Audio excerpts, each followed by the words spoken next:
น้องมีผู้บ่าวแล้วบ่ตอนนี้มีแล้วมีแล้วโอ้มีไวแต่ทุกคน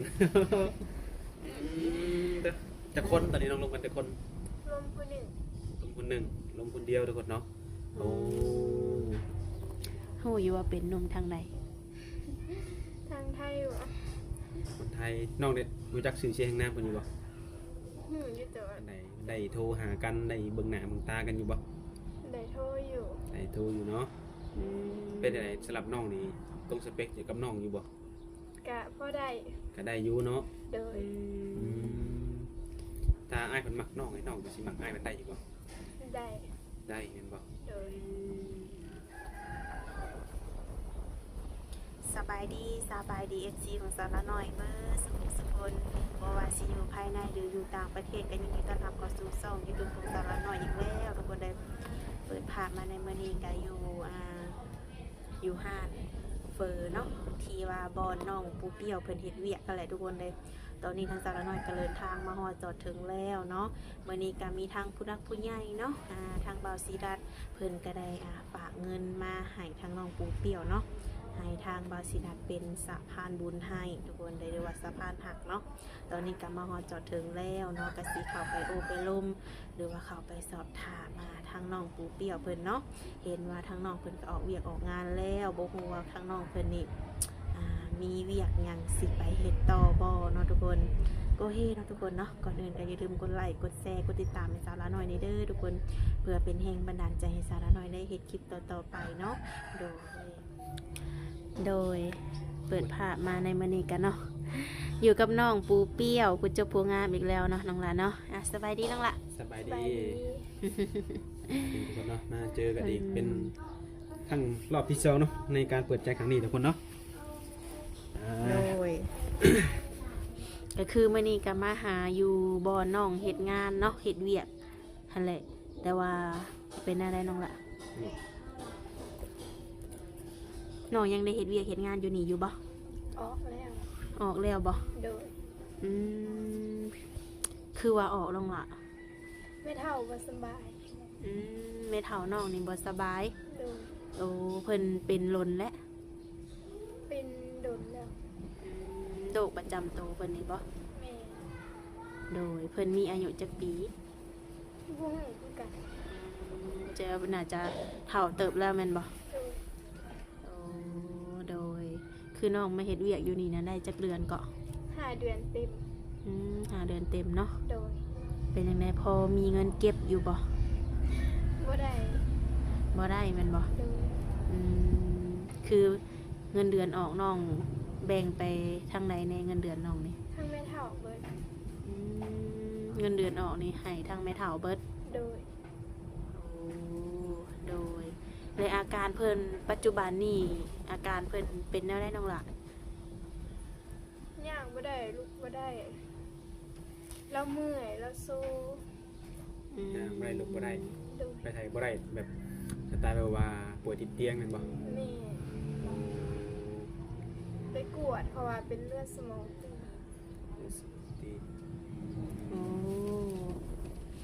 คือน้องนี่ออกแบบนี้เนาะวันนี้คือวันที่6มันบ่คือเงินเดือนออกมานี่คือให้ไม่เท่าเบิดแล้วเมื่อจังซี่แต่เอาเงินรถใช้เงินใช้เมื่อนี่กันแล้วน้องสิเมื่อกับไผซั่นนี่เมื่อผู้เดียวเมื่อใส่บัดนี้เมื่อบ้านน้องอยู่ใส่อยู่คำมวนโดยบ้านชื่ออยู่ในแขวงคำมวนบ่มีชื่อบ้านต่างหากอีกบ่บ้านไห่พระเวียงเมืองยมราชแขวงคำมวนเมืองยมราชแขวงคำมวนเมืองยมราชฟังสื่อเหมือนอันแบบเหมือนในนครเนาะเมืองยมราชก็ทางบ่าวเชิดเองก็หางก็ได้ยินเนาะโอ้ใกล้เติบบ่มื้อนี้ก็รถ9 โมงฮอดพุ่นก็3-4 โมง3-4 โมงแลงโดยดูนั่งรถหลายชั่วโมงเติบเนาะค่ารถแพงบ่แพงประมาณจักแสนน้องล่ะเบิด 3-4 แสนเพื่อฮอดบ้าน 3-4 แสนคือว่าเพื่อสิฮอดเนาะรถเองรถโดยสารรถช่องแถวนี่บ่อยู่คิวรถเมล์กับรถตู้ถ้าน้องเมื่อนี่น้องสิเมื่อรถยังไงขี่รถตู้หรือต่อรถตุ๊กๆแบบไปท่าแขกกับขี่รถสองแถว สึกว่ามันบ่จุดในสายเดียวแมันบ่ สามสาย มี3สาย โดย อืมคิดว่านั่งรถคันที่ฮอดบ้านเลยบ่แม่นเนาะต้องนั่งตัวนี้ไปลงพุทธแล้วลงพุทธนั่งตอนต่อ โดย โอ้ ป้านั่งรถหลายสายแห้งอะดีเนาะน้องละเพื่อสิฮอดคันว่าผู้เมารถนี่ก็เหย้าไปหลายเติบเนาะ โดย คือต้องเลยละออกงานออกเลยบ่นี่ ออกเลย ออกเลยยันว่าออกบ่เบิ่งดูแลแม่เฒ่าคันว่าแม่เฒ่าเศร้าแล้วจังมาใหม่บ่แม่นเนาะ โบเมน ออกเลยโอ้แต่เมื่อนี่มีเงินติดถงเท่าไหร่ในเมื่อนี่ มี1,100 2,000 บาทบ่หรือกี่ บาท ใครอยู่ซะเนาะ เด้อ กี่มันออกไปเกินไปได้กี่พันหนึ่งกันกะ5-6 แสนเนาะ1,600,000ปลายเดี๋ยวนี้ก็เอา โดย แต่ก็คือว่าราคาเมื่อเนาะมันก็แพงพอสมควรเนาะครับเนาะ โดย อืม เมื่อคนเดียวอีก เมน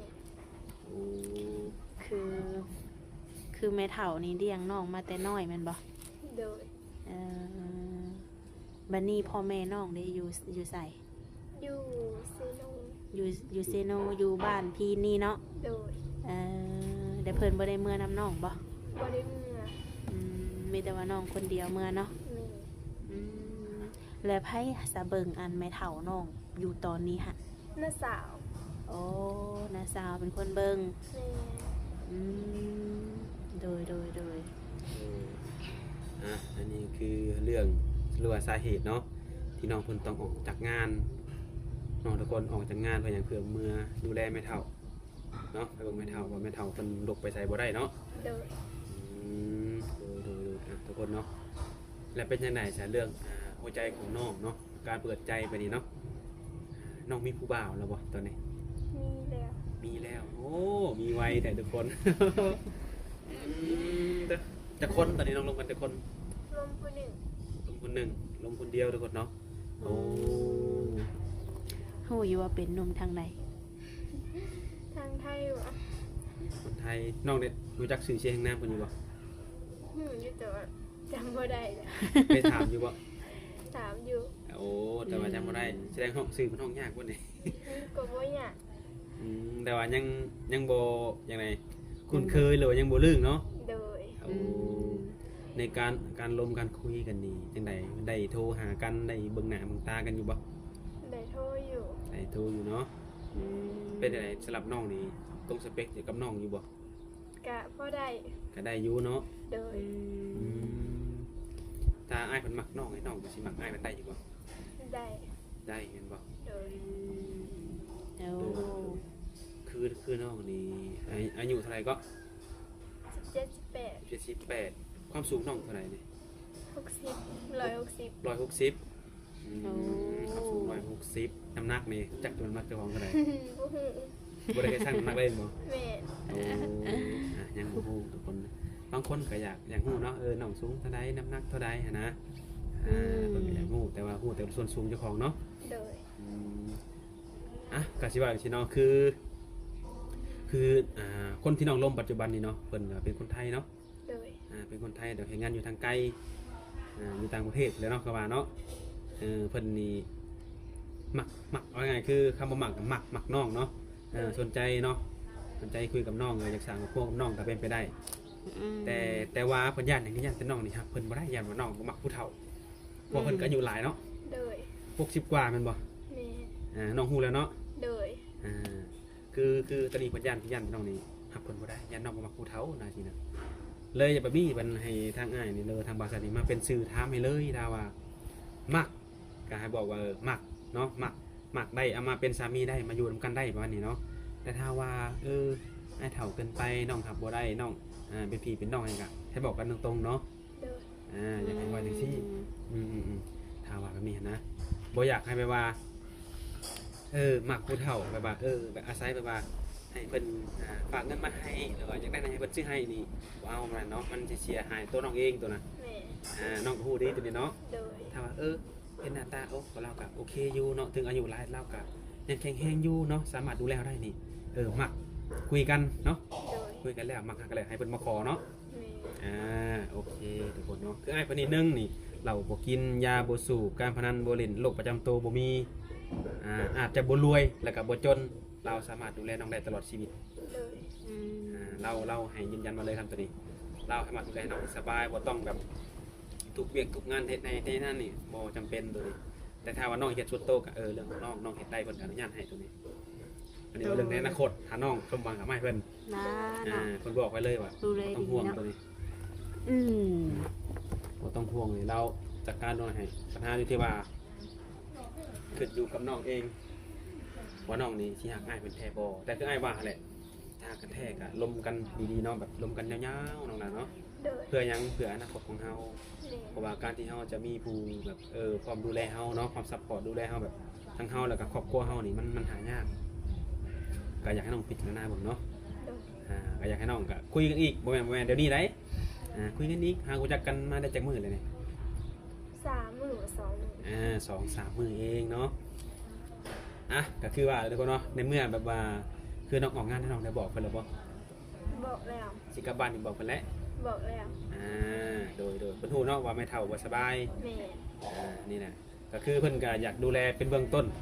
เนาะอยากดูแลเบื้องต้นเป็นอย่างแบบว่าคือไม่รู้ว่าแม่เฒ่าน้องบ่สบายแม่เฒ่าน้องก็ถ้าเกิดว่าได้สมัครเพิ่นก็สามแม่เฒ่าเพิ่นคือกันเนาะเพิ่นก็เลยให้บ่าวฉลัดนี่เนาะหรือให้อ้ายนี่มาเป็นสะพานบุญหรือว่าเป็นสะพานแห่งความรักเพิ่นก็ทั้งสองอย่างอะไรเนาะเพราะว่าน้องสิกลับบ้านไปดูแลแม่เฒ่าที่ป่วยอยู่ขมวนเนาะถือว่าไกลพอสมควรเพิ่นก็เลยเนาะฝากเงินมาให้ เนาะฝากเงินมาให้อะไรบ้างฝากเงินมาให้น้องนี่ไปเป็นค่ายาเนาะหรือว่ารักษาพ่อเฒ่าแม่เฒ่าเนาะ1 2 3 4 5 6 7 8 9 10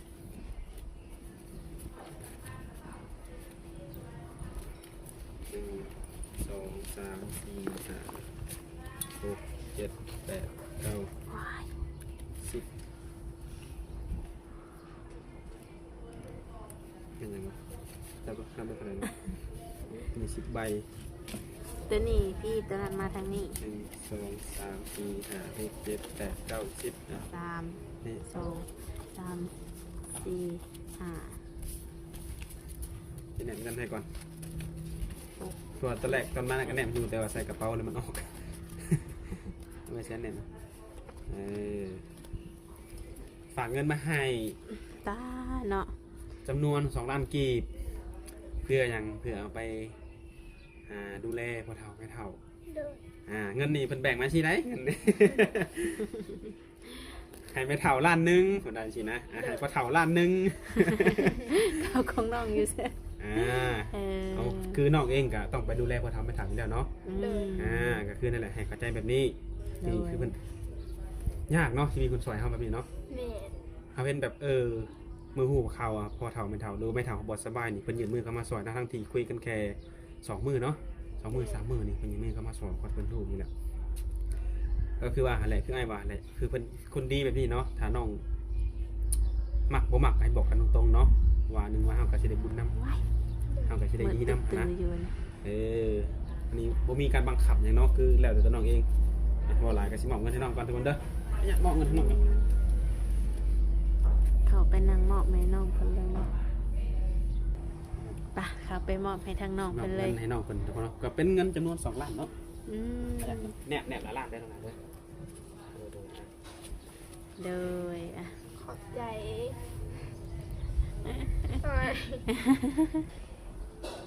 ขอบใจทางอ้ายเด้อที่ฝากเงินมาให้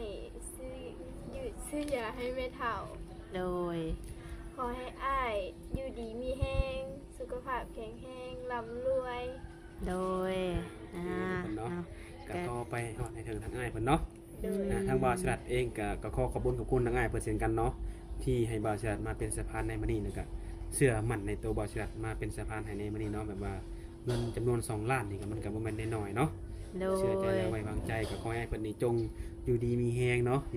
โดย สุขภาพเข้มแข็งความเจ็บจะได้ความไข่อย่ามีขอให้มีแต่ความมั่งมีไปมื้อหน้าเนาะ โดย ถ้าเรื่องความรักก็ขอให้สมหวังเนาะ ถ้าเป็นไปได้ก็อยากให้น้องก็จริงจังและจริงใจกับอ้ายเพิ่นเนาะ โดย โดย เนาะ ครั้งแรกเงินบ่นี่ แม่ อาจจะมีความตื่นเต้นแน่อีกอย่างหนึงถ้าคือแบบว่าเฮากับบ่เคยไล่แน่เนาะแล้วก็อาจจะแบบขอบมุกขอบใจยังบ่ทันเก่งหรือว่าบ่ค่อยเป็นเนาะ แม่ ก็บ่ให้อ้ายเพิ่น คือว่าจังไดอ้ายกล้องก็ อืม ก็คือน้องก็คุยกับอ้ายเพิ่นอยู่เนาะ โดย ก็โทรหาอ้ายเพิ่นก็ขอบคุณเพิ่นต่างหากอีกก็ได้ โดย บ่เป็นหยังบางคนเฮาก็อ้ายกล้องก็บ่ติไผตัวนี้เนาะ อืม นั่นแหละก็ตามนั้นแหละทุกคนเลย เป็นได้น้องล่ะดีใจบ่มีผู้ซอยนี่ ดีใจ ถอดคันว่าคันสมมุติว่าเฮาเฮ็ดเวียกเฮ็ดงานก็เป็นเดือนผู้ได้เนาะจังได้เนาะ แม่ อืมอันนี้ก็คือเพิ่นก็ซอยด้วยว่าความหักแพงหรือว่าเอ็นดูสงสารเนาะที่ว่าน้องเฮ็ดเวียกเฮ็ดงานได้เงินมาก็มีแต่ว่าส่งเมื่อทางแม่เฒ่าเนาะ โดย อีกอย่างหนึงปัจจุบันนี้ทางแม่เฒ่าน้องก็ลุกบ่ได้เนาะ โดย ไปบ่ได้ว่าซั่นซะก็คือเว้าง่ายๆคือผู้ป่วยติดเตียงเนาะ แม่ แต่ว่าเพิ่นก็ยังกินข้าวกินน้ำได้ปกติบ่น้องละ หาก็กินได้2 มื้อ โอ้หาก็กินได้2 มื้ออืมโดยว่าแล้วเนาะ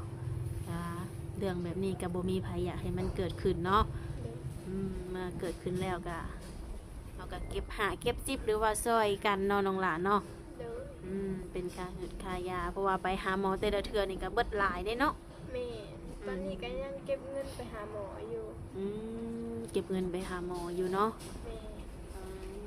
สองล้านนี่ไปหาหมอได้บ่ ได้ พออยู่เนาะ กะหาเอา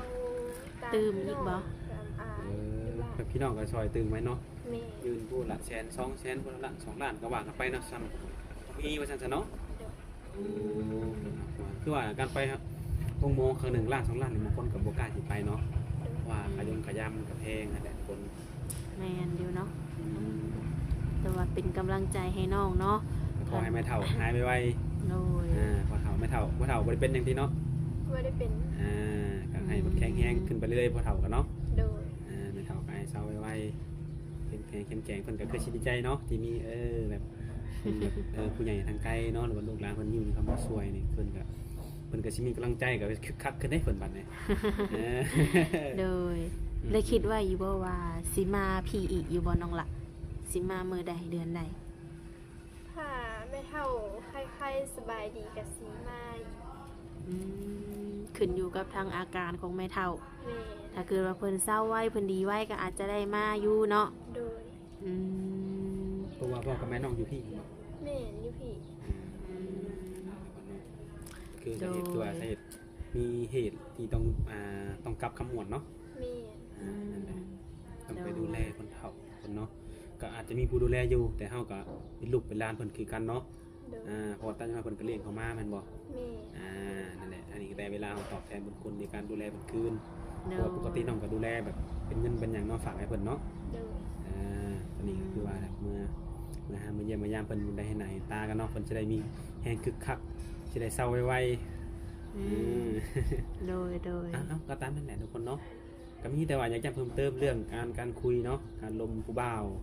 คือให้ว่าเลยไอ้เพิ่นคนนี้เพิ่นก็จริงจังกับน้องอยากให้น้องนี่ก็บอกให้บอกอย่างกันแล้วแต่ให้มีแต่ความจริงใจต่อกันเนาะ โดย หับได้ก็บอกไอ้บ่าหับได้โอเคน้องหับให้ได้สามารถอย่างไรเป็นสามีภรรยากันได้เนาะให้บอกกันจังซี่ถ้าว่าบ่ได้อ้ายก็ให้เป็นพี่เป็นน้องหรือเป็นลูกเป็นหลานกันก็บอกกันไปเลยเนาะ โดย เพื่อยังเพื่อตัวน้องเองอะไรนั่นดอก โดย นั่นแหละโอเคนะครับกับภาษีบอลอะไรใหญ่ห่างเนาะถือว่าการมาเป็นสะพานในมื้อนี้ก็ถือว่าสำเร็จไปด้วยดีทุกคนเนาะเงินของน้องไปแล้วจะน้องกับ2 ล้านกีบทุกคนเนาะ